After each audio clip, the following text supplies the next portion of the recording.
page? Yeah, 73, that's right side.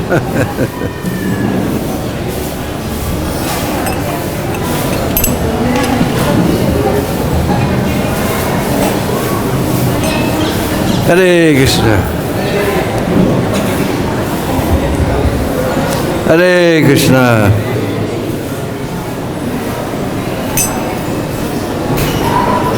No Chaitanya Charitamrita. I don't have so much. Vamsidasa doesn't have much, or Raghunandan not much. It's Chaitanya Charitamrita. Can you give the Chaitanya Charitamrita? Yeah.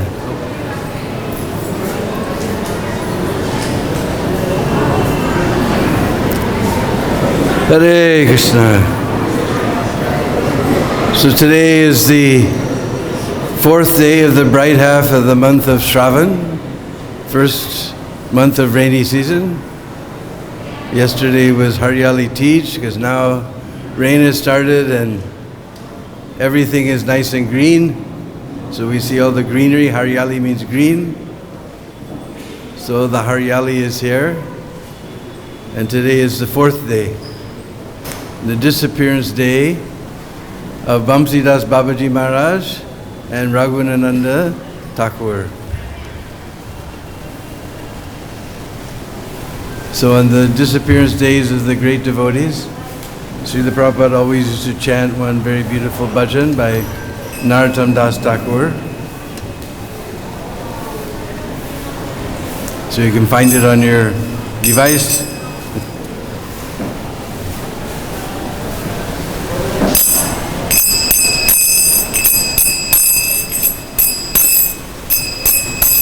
Jaya Nilo Premadana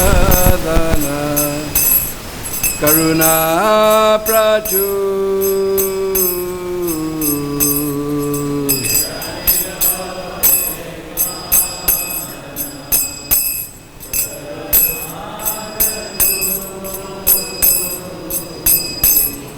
Eno Prabhu Kota Gela Acha Yataku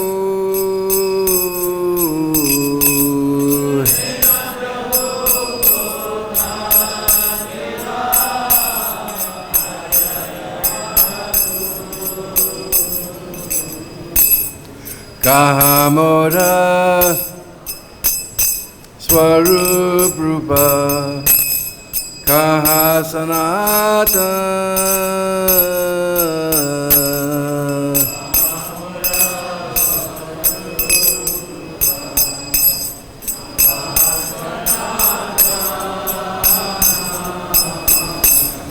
Kahadasa Raghunandan Patita Bhava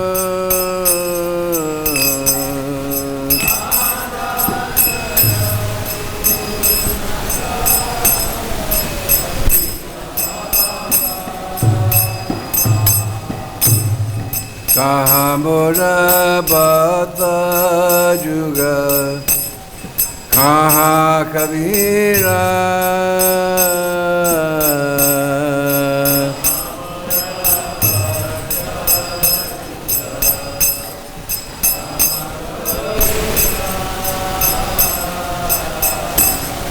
Eka Kale Kota Gela Gora Natara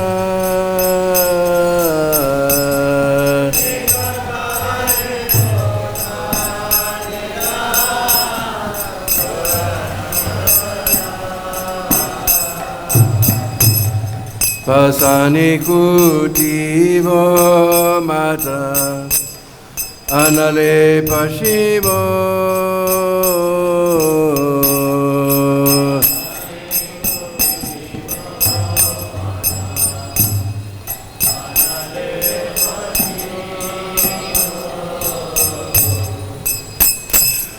Goranga Gunera Nini Kota Gele Pavo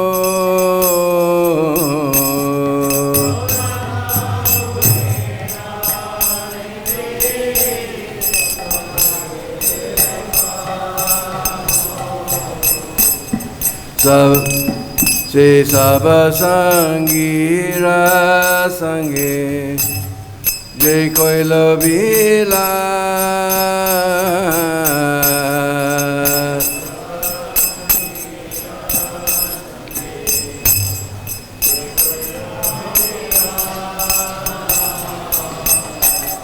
Se Sangana Paya Kande Narothamoda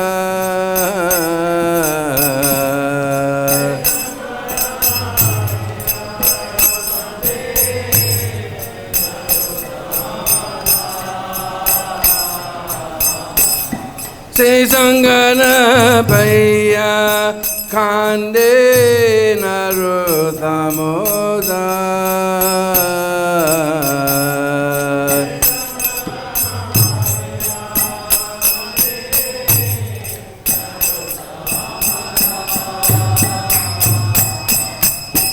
Jayanila Premadana Karuna Prachur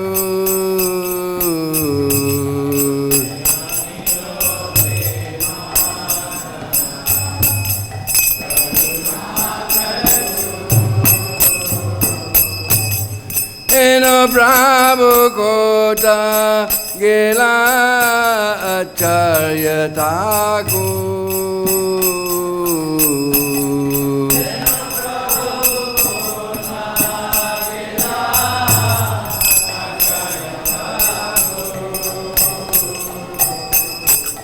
Eno Prabhu Kota Gela Raghunandan Thakur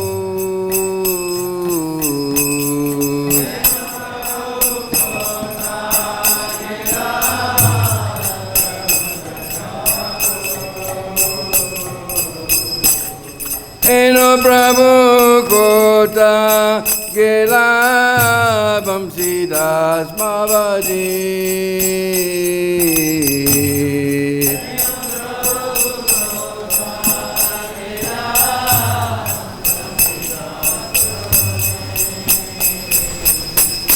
Jaya Vaishnava Thakur Jaya Vaishnava Thakur Jaya Vaishnava Thakur Jaya Vaishnava Thakur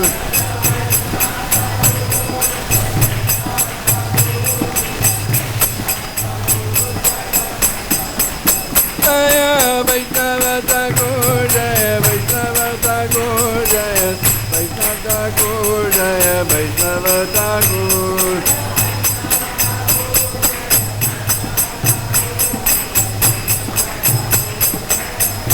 Jaya Jaya Prabhupada Prabhupada Prabhupada Srila Prabhupada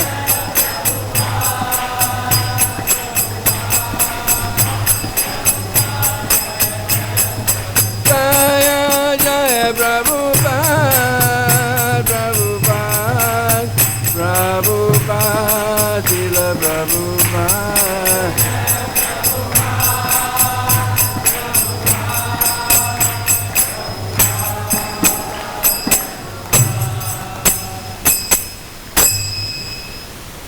Vaishnav Thakur ki Jai Nitya Vishnu Vishnupada Divange Sri A.C.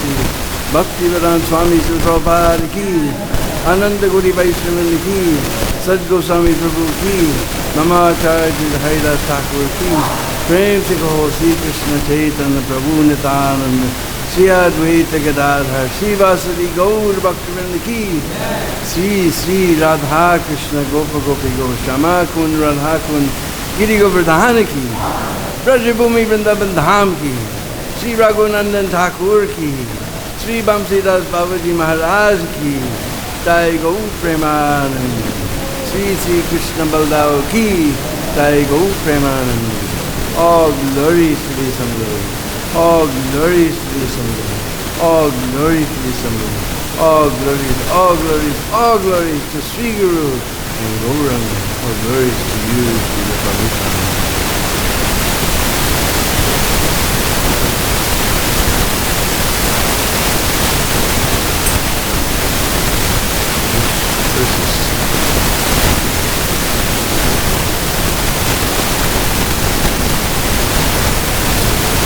Jaya Jaya Sri Chaitanya Jaya Nityananda. Jaya Advaita Chandra Jaya Gaura Bhakta Vrinda. Jaya Jaya Sri Chaitanya Jaya Nityananda. Jaya Advaita Chandra Jaya Gaura Bhakta Vrinda. Jaya Jaya Sri Chaitanya Jaya Nityananda. Jaya Advaita Chandra Jaya Gaura Bhakta Vrinda.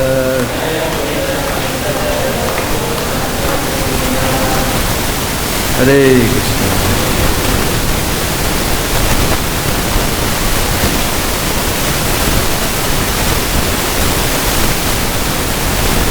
So today being Monday, we have the wonderful opportunity to hear from Sri Chaitanya Charitamrita, postgraduate of spiritual life.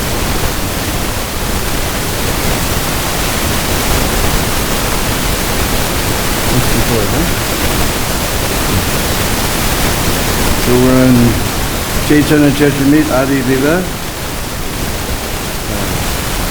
Still in chapter 1, text, starting with text 64.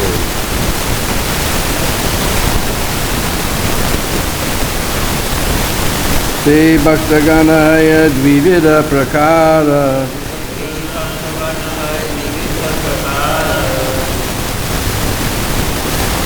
Parisharagana eka sadaka gana ara Se bhaktaganaya dvivida prakara Parisharagana eka sadaka gana ara Se bhaktaganaya dvivida prakara Parishadgana eka sadaka gana ara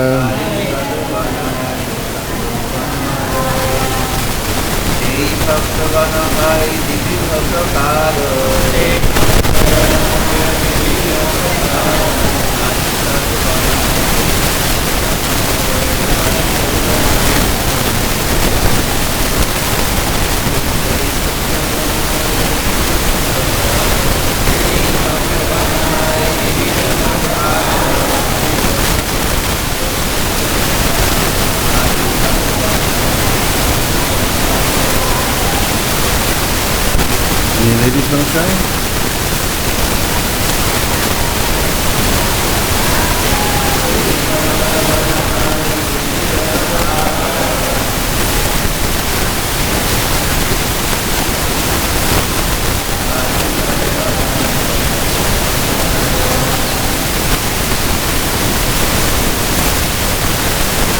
Anyway, translation. Such pure devotees are of two types. Personal associates, parishad, and neophyte devotees, sadhaka. The translation, please repeat. Such pure devotees are of two types. Personal associates, parishads, and neophyte devotees, sadhakas. Purport by His Divine Grace, A.C. Bhakti-Vedanta Swami Srila Prabhupada. Perfect servitors of the Lord are considered His personal associates, whereas devotees endeavoring to attain perfection are called neophytes. Among the associates, some are attracted by the opulence of the personality of Godhead, and others are attracted by the nuptial love of Godhead.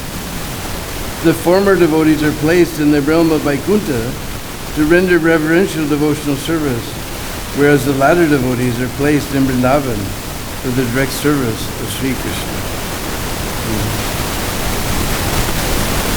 Om Ajnana Timirandasya Gananjana Shalakaya Chaksurun Militam Yena Tasmai Sri Gurave Namah Sri Chaitanya Manovistam Tapitam Yena Bhutale Swayam Rupa Kadamaya Dadati Svaparandikam Adadanastanandan Daividam Yache Puna Puna Srima Rupa Padamujo Durisyan Janmajanmani Jaya Sri Krishna Chaitanya Prabhu Nityananda Sri Advaita Gadadhar Vasari Gaur Bhaktavinda Hare Krishna Krishna Krishna Hare Hare Hare Rama Rama Rama Hare Hare Vanchakalpatrubhyascha Kripasindhuvebhata Patitanam Pavanebhyo Vaishnavebhyo Namo Namah.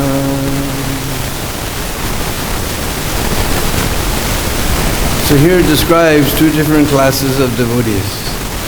Those who are parishats, in other words, personal associates of the Lord. Just like we'll hear about Raghunandan Thakur and Vamsidasa Babaji in a little while. They were completely liberated souls who were established in their eternal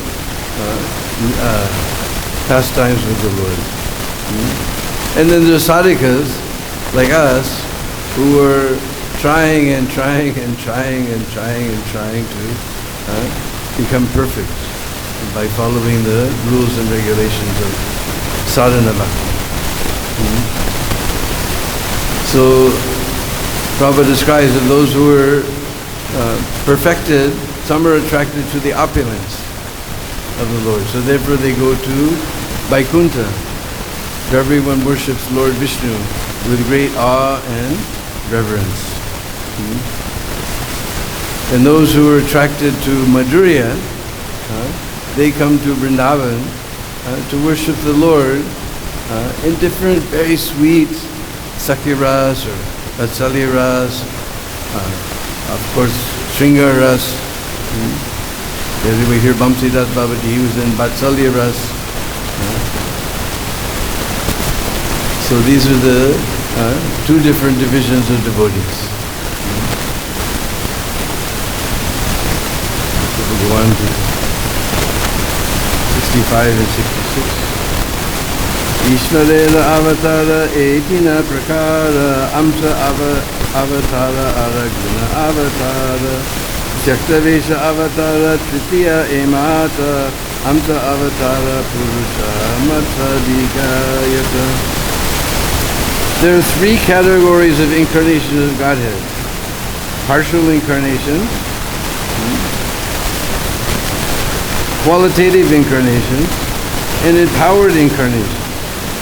The Purushas and Matsyas are examples of partial incarnations. We have three classes here. Amsa Avatar, those who are partial incarnations. Guna Avatar, those who are qualitative incarnations. And Saktivesh, those who are especially empowered incarnations. Brahma Vishnu Shiva Tina Guna Avatara Gani Saktavesha Sanakari Prita Vyasa Muni. Brahma, Vishnu and Shiva are the qualitative incarnations.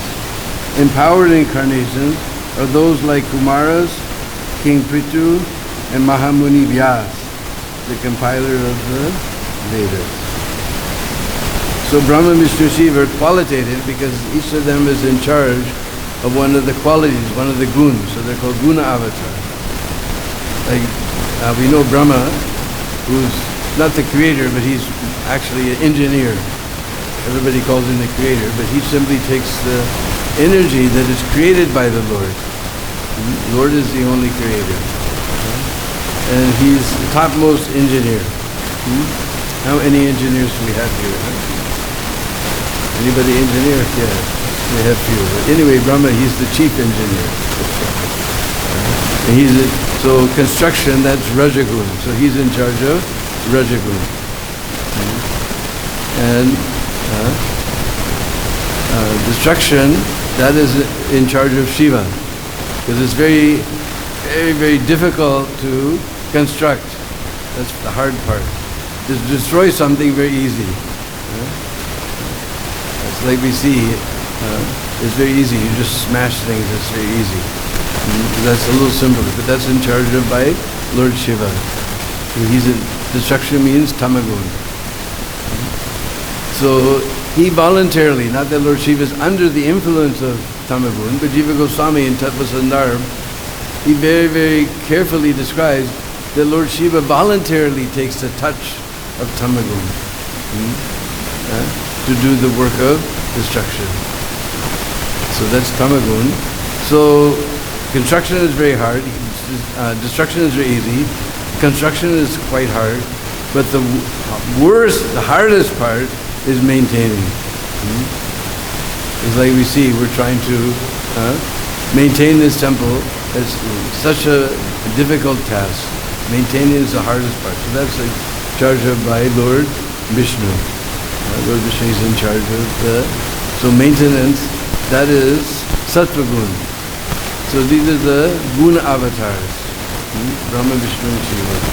Then others who are Shakti-Avesh, empowered incarnations, that is described, the Kumaras, they're empowered to distribute transcendental knowledge. King Prithu, he also was empowered at that time. King Vena was there, who created a big disturbance with his atheistic philosophy and atheistic ruling. So finally, although it's not the business of the Brahmins to do assassinations, they finally assassinated him. So then King Prithu was there. Or was that Prithu or was that somebody else? Huh? So anyway, so he again began to try to put everything back together nicely. And Mahamuni Vyas, we're reading every day, except for Mondays, on this Srimad Bhagavatam. This is delivered by Mahamuni Vyas. So he's an empowered, a special entity who's been empowered by the Lord to perform some wonderful task. So the Guna avatars and Shakti-Avesh avatars.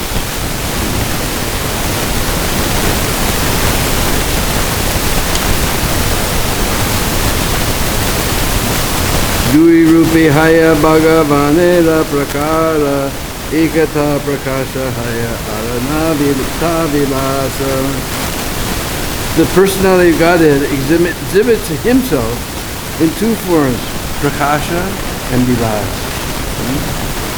This is, I would always talk about, this is the science of Godhead, spiritual science. It's like when I first became a devotee, I wandered into a park in Boulder, Colorado, and very shortly Bhavananda appeared there and began to explain the chanting of Hare Krishna. Of course, those days all the young people knew, it became very popular, this chanting of Hare Krishna. We knew chanting. So then he chanted a very intricate melody, not so intricate, but anyway, a little fancier than usual. But since I was a musician, I was able to follow him wherever he went. So he was very happy. And so you chant very nicely. So then people began to ask him questions. Like when somebody asked, what about the war in Vietnam? Just like now this big war is going on. And he said, you guys, you all go to the peace march and you're all yelling peace, peace, peace, and you're eating hot dogs and hamburgers, which are the product of violence. When even in your own life there's violence, how are you going to bring peace in the world? When in your own life there's violence, how will you bring peace in the world? Because everybody's worried about this war is going on. Probably this material world is going on. Nothing you can do about it. Whatever it's going to do is going to do. You just prosecute your Krishna consciousness. The material world is going to do whatever it's going to do. And as long as there's wholesale slaughter of poor innocent animals, then wars and such things will go on, and there's no way to stop them. So,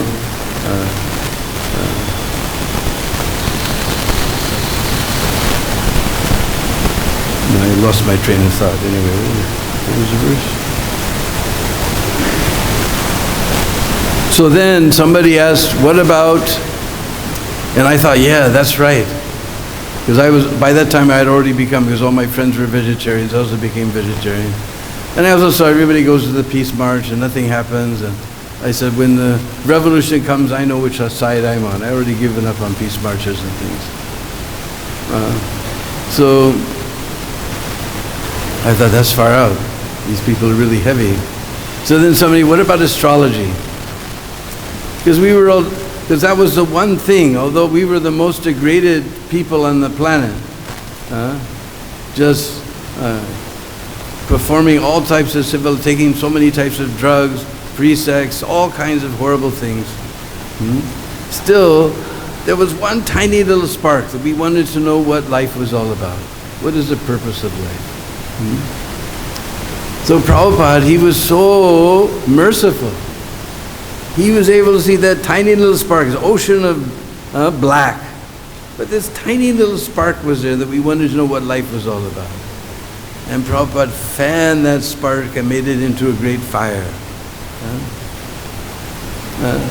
So we wanted to know what is going on here. So we were studying astrology, we were studying tarot cards, we were studying numerology. We come to somebody's house, it was addressed as 114, so that 1 and 1 is 2 and 6 means this, and his license plate is that. And we were just trying to find out what is going on in this world.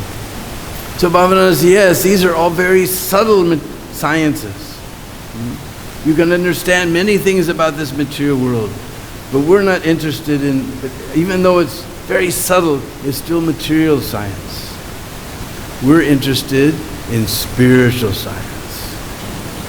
I said, wow, me too. So here we have spiritual science we're hearing all about. So there's two types of ways the Lord exhibits himself, Prakash and Vilas. So pay attention, we're going to learn about the different expansions of the Lord. Purport. The Supreme Lord expands his personal forms in two primary categories.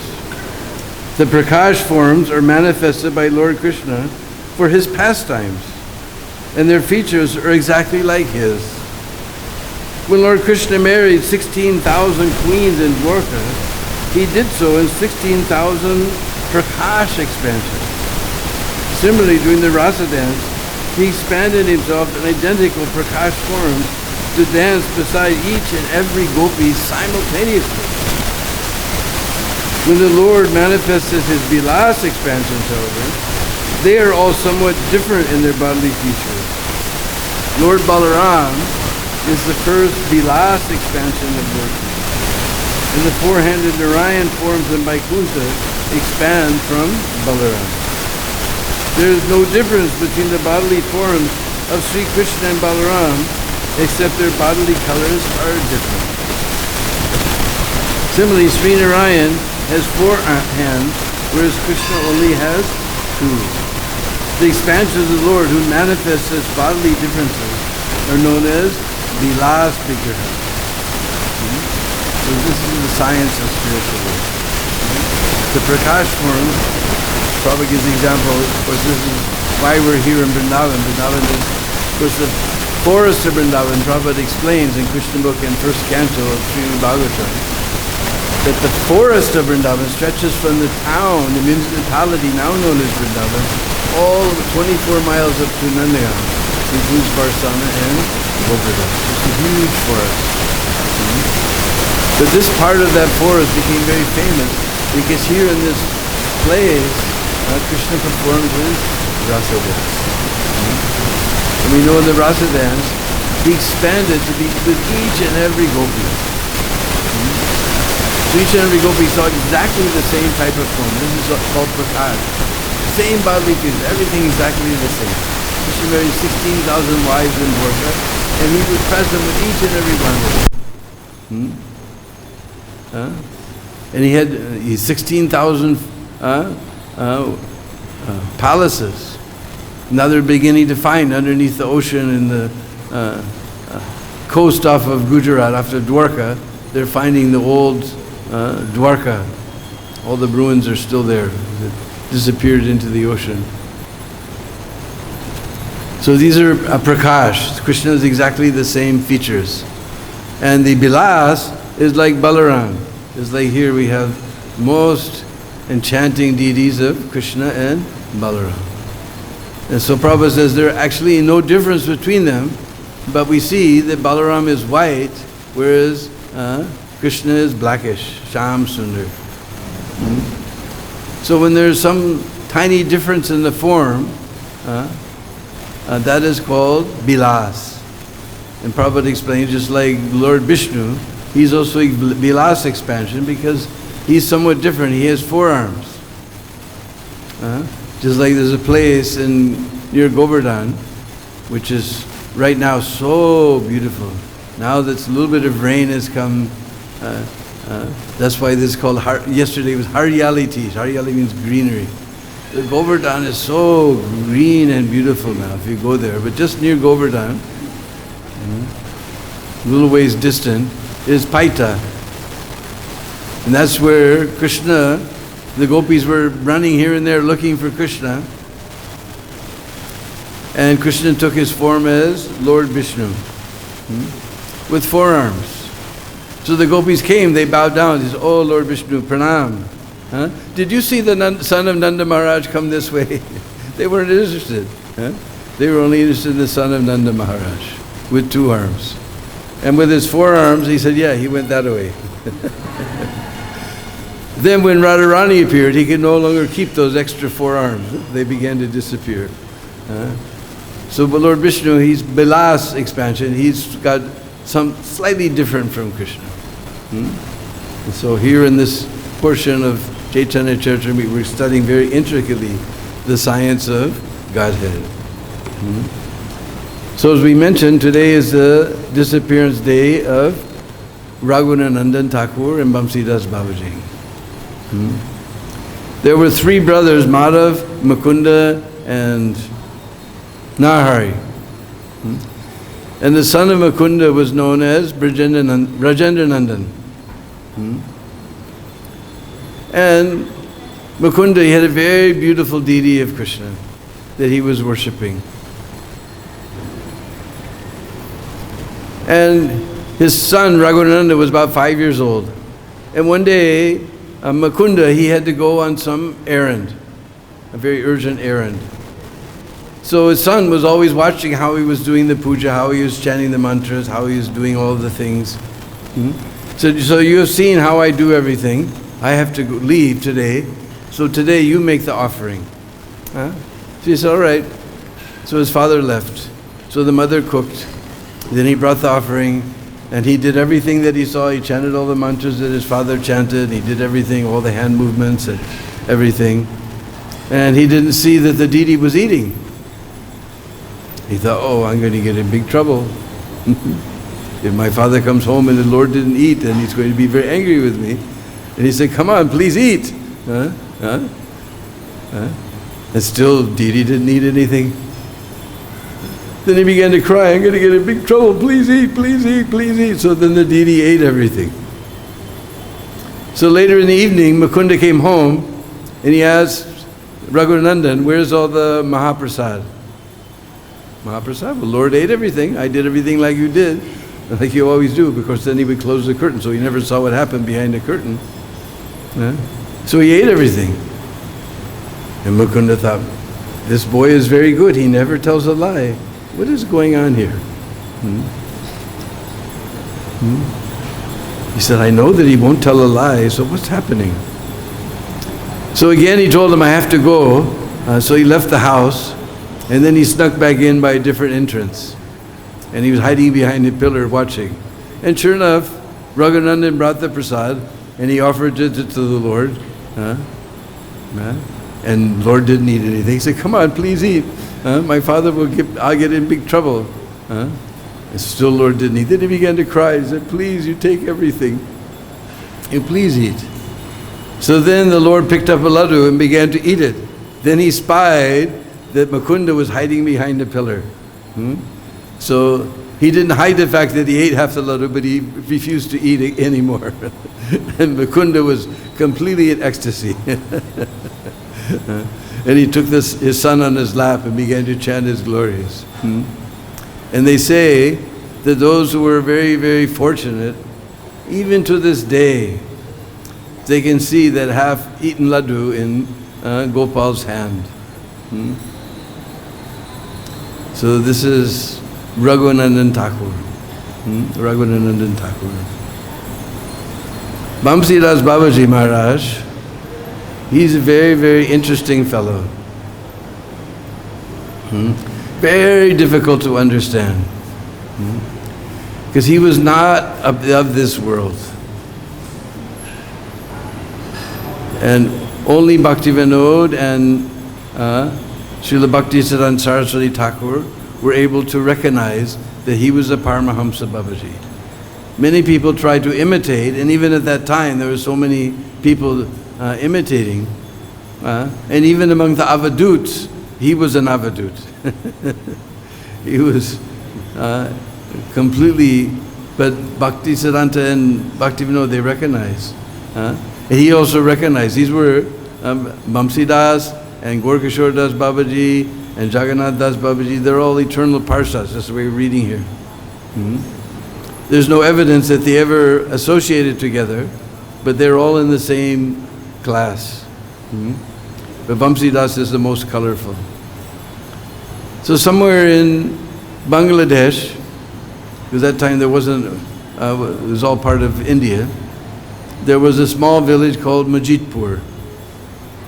And in that Majidpur there was a fisherman named Sanatan. So Vamsidasa Babaji, he was born into the fisherman caste. And he spent all his childhood learning from his father how to catch fish and sell them, and whatever was left over they would eat. So he didn't have very high birth. Most of the time we read about everybody who's born in a Brahmin family, but he was born in a very, very low caste family. At the age of 13, as was the custom, he took initiation from his name was Bhairab Chandra. And he took initiation from their family guru, just as a custom. It wasn't anything that he took very seriously. But there was a nearby village called Jamalpur. In Jamalpur there was a nice Gaurnitai temple. Somehow, Bhairab Chandra, he was attracted to that temple. So in the evenings he would always go there and hear about the pastimes and glories of Lord Chaitanya, pastimes of Krishna. And there was although there were so many pretenders, he was never attracted to all these pretenders. But there was one, Narottam Das Babaji, not to be confused with Narottam Das Thakur, but he was coming in the same line as Narottam Das Thakur. So he was staying in that Gaurnitai temple in Jamalpur. And he became very attracted to him and used to listen to him very carefully. And he gradually realized that everything in this material world is temporary and useless. Even if you, nowadays, when I was young, it was a big deal to be a millionaire. Now it's a big deal is to become a billionaire. But your $1 billion will not go with you. Everything will be finished at the time of death. So he heard about the temporality of this material life. He began to become very, very indifferent to material life. And his parents, seeing his indifference, they became worried. So they got him married. But still his indifference began to grow and grow, such that finally he left his wife and his six-month-old son and went to Jamalpur and surrendered at the lotus feet of Narottam Das Babaji Maharaj. And Narottam initiated him, real initiation, spiritual initiation, as Vamsidas. And already he was just wearing a dirty old dhoti with holes and everything. Generally this was considered to be sign of poverty. It's like when we first, 1974, when we first came to India, we saw some people walking around with completely dirty dhotis and holes and this and that. Now we see it's become fashion. It's considered high fashion. You have holes all over your jeans. But those days it was considered very sign of poverty, very low class thing. Now it's the fashion. But anyway, then he just had his Bahirvas and his Kopan, that was all. And he was completely detached. And he finally got some deities. Gaurnitai, Gadadhar, Radha Krishna, and his little Gopal, Laddu Gopal, that he called Bala Gopal. And his Gaurnitai deities, they were made of Astadhatu, brass deities, or made of 8 different types of metals. Or excuse me, Radha Krishna, they were Astadhatu. They were about 6 inches tall. Then he had 3-foot wooden Gaurnitai. And his little Astadhatu Bal Gopal. And he spent the whole day talking with his deities. And his worship was very unconventional. There was no rule or regulation. He was, like I said, amongst the Avaduts, even he was Avadut. Sometimes, even midnight, he would start cooking and he'd offer to his deities. And he didn't necessarily ring any bells or chant any mantras. He would just do simple offerings. And no rule or regulation, everything. He just dressed his deities in some dirty old cloth. When the winter came, he'd put some extra cloth on his deities, like that. And all day long he would spend talking to his deities. And he would talk and talk, and they would be quiet like he was listening. But nobody could hear anything. Neither he ever revealed whatever his deities were telling. And those who were materially motivated, because everybody, if they're sadhu, they think sadhu means jadoo, magic, that somehow we'll get some material benediction from him. So they would come to him with blessings, he would just ignore them. And he spoke very thick. Somehow he, from Jamalpur, he eventually came to Navadvip. But he spoke with this very thick Eastern Bengal accent. Nobody could even understand what he was saying. And from his spiritual master, he learned all the songs of Narottam Das Thakur. Because Narottam wrote all these songs in very, very simple Bengali. So that even the uneducated people could understand about the secrets, deep secrets of the Vedas. So he was a simple guy, no education, so he learned all these songs of Narottam Das, and sometimes he would even put them in his own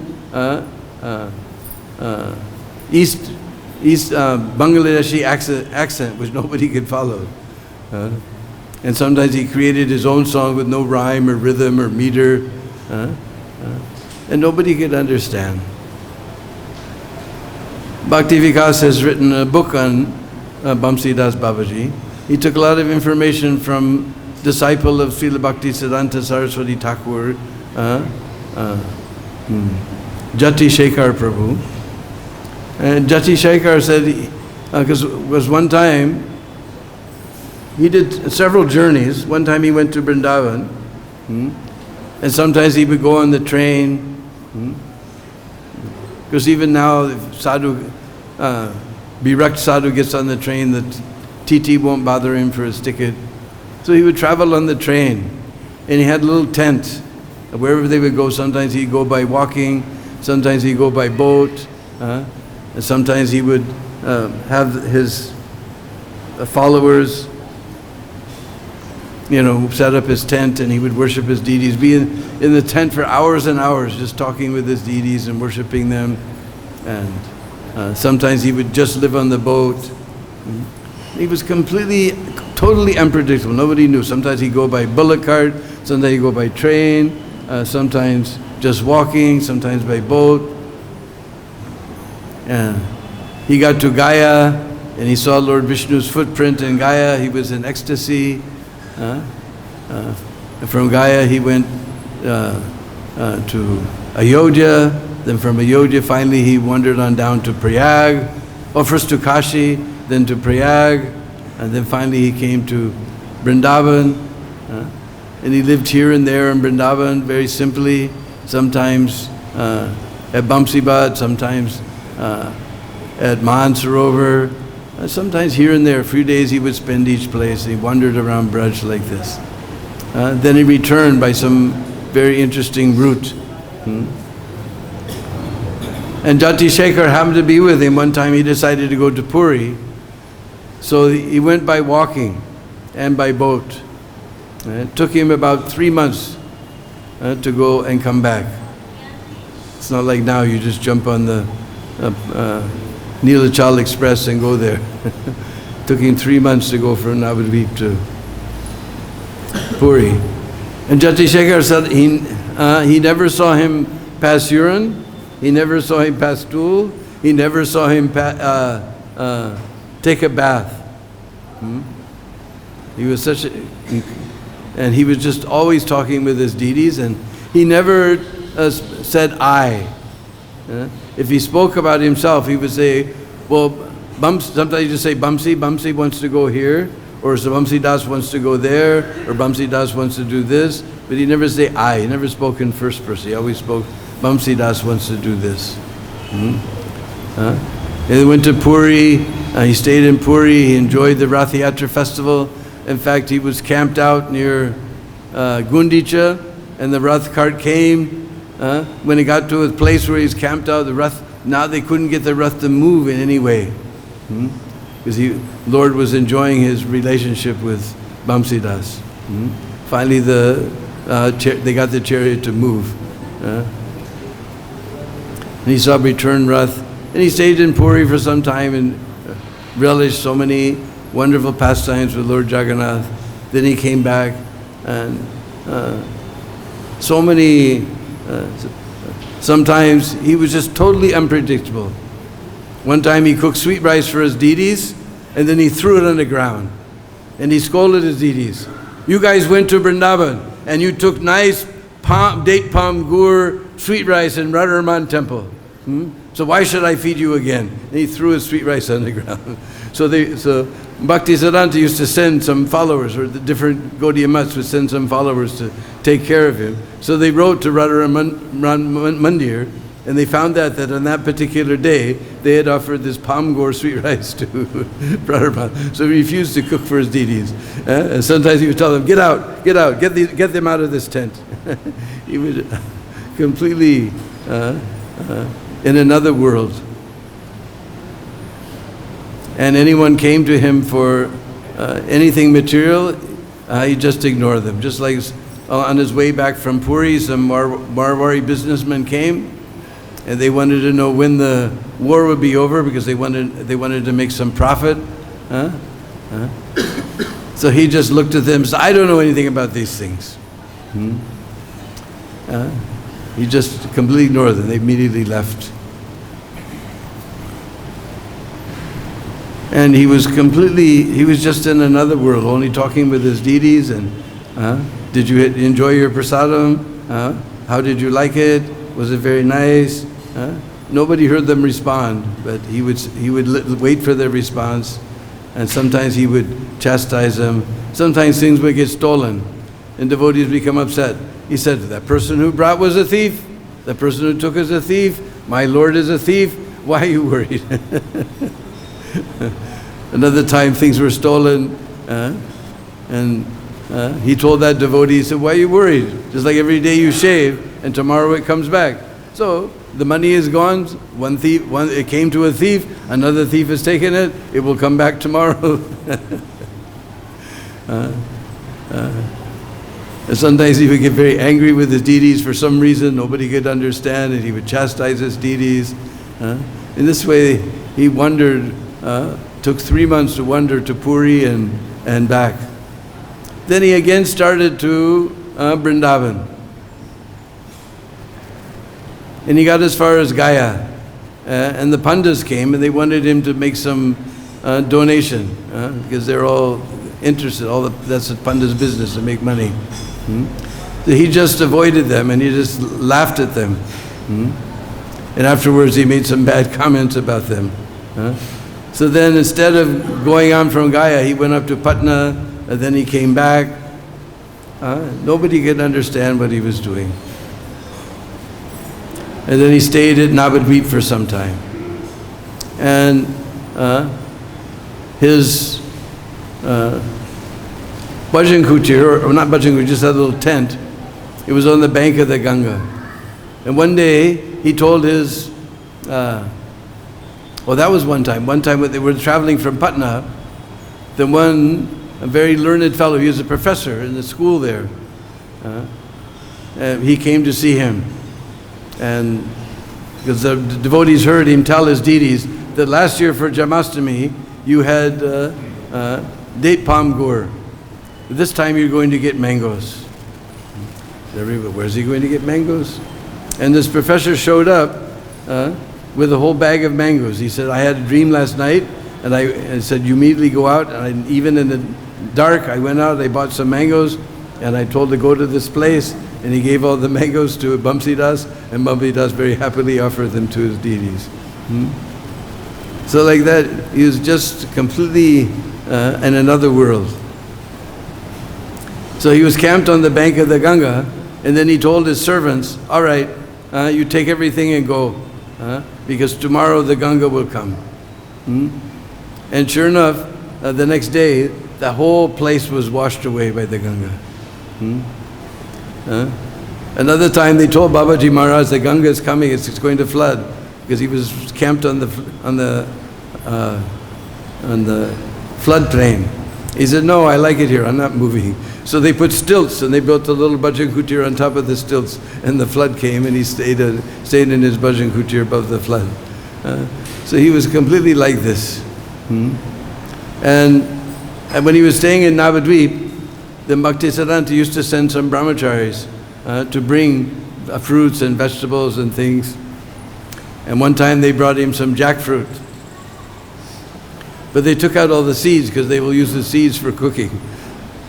So then he laughed. He said, you brought me jackfruit and you kept all the seeds, and laughed and laughed and laughed. And sometimes he would misbehave. They would bring him things and he would just, what do you think you're doing? You're bringing me things? My thief, my two thieves, Gornitai, my two thieves, they bring me things.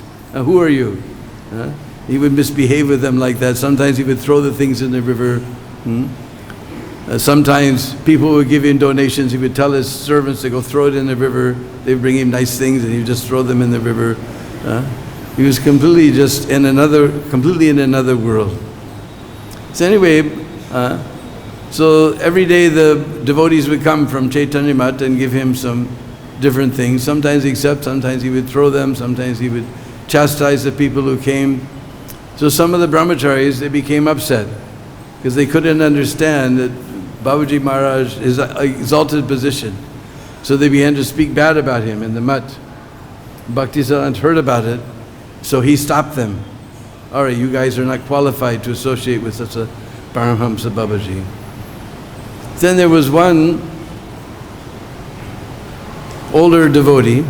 He told him, without telling anyone, you go there and take things to Babaji Maharaj.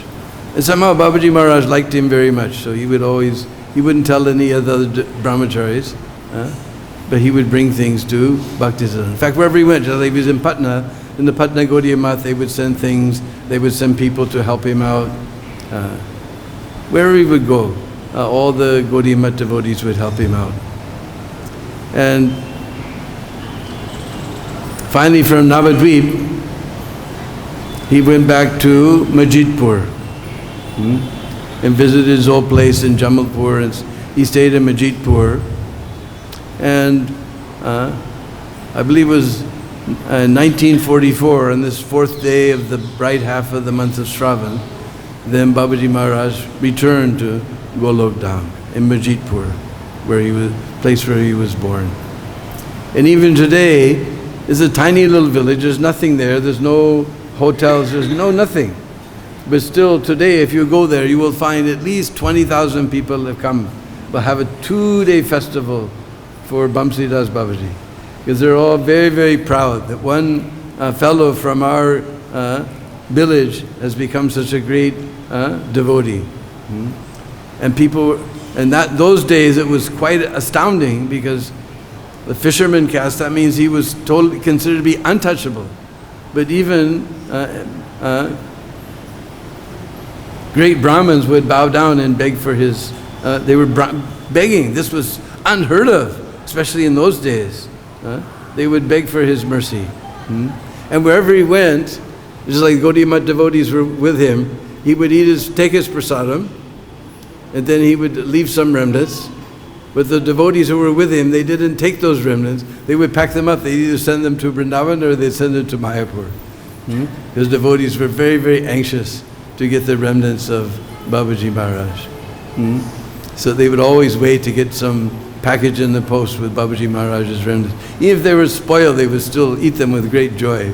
And Babaji Maharaj, although nobody ever saw him take bath, or he didn't have any regular schedule, still he was quite healthy. He was very, very healthy, and because of his ecstatic love for Krishna, he was completely healthy. So he was just in a complete other world. So many, I can't remember, there's so many pastimes in Bhakti Vikas Maharaj's book. I can't remember them all right now, but he did so many interesting things. And he always carried his Gopal in his right hand wherever he went. The other deities, the devotees would wrap them up in cloth and put them in a basket and carry them. But Gopal, he would always carry it while they were walking or wherever they were riding the boat or whatever. He'd always be talking to Gopal.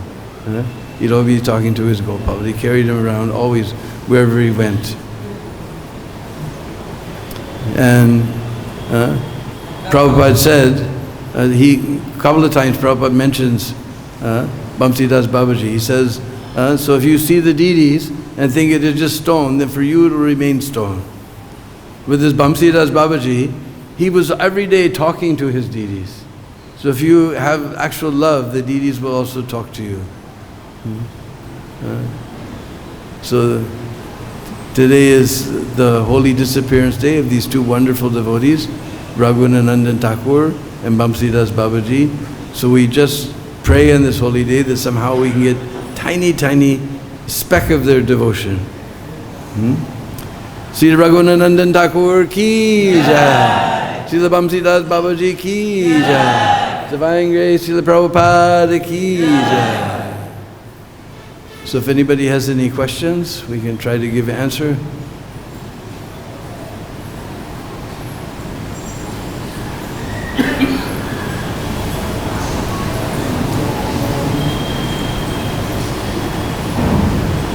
So if there are no questions, we can fall down at the dust of the lotus feet of these great personalities and beg for them tiny, tiny speck of their mercy.